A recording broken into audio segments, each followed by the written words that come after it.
Civil rights, basically the FBI became heavily involved about the same time the country became heavily involved, which would be the early 60s. And throughout the 60s, put a great deal of effort and manpower into it. Down in the South with the investigation of the murders of the civil rights workers and so on. This must never happen again in Birmingham or anywhere in the state of Alabama, but they are here. We must never forget that. And so don't allow our struggle here in Birmingham to degenerate into a racial struggle. And yet, despite the brutal murders and savage police beatings, Dr. King remained steadfast in his endorsement of a nonviolent response.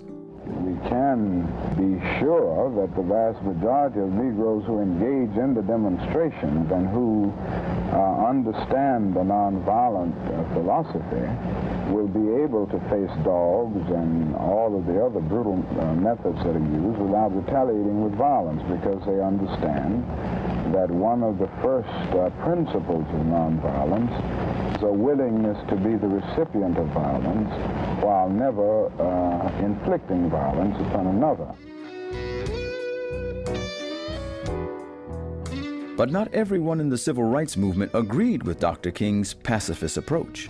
The white man pays Reverend Martin Luther King, subsidizes Reverend Martin Luther King, so that Reverend Martin Luther King can continue to teach the Negroes to be defenseless. That's what you mean by nonviolence. Be defenseless. Be defenseless in the face of one of the most cruel beasts that has ever taken the people into captivity. That's this American white man. And they have proved it throughout the country by the police dogs and the police clubs.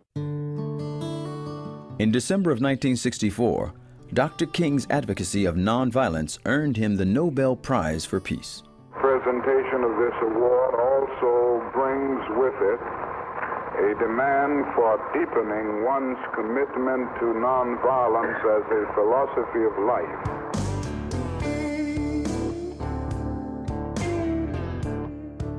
But receiving an award for advocating peace and actually achieving peace were not necessarily the same thing. There were still many miles to travel on the road to equal rights.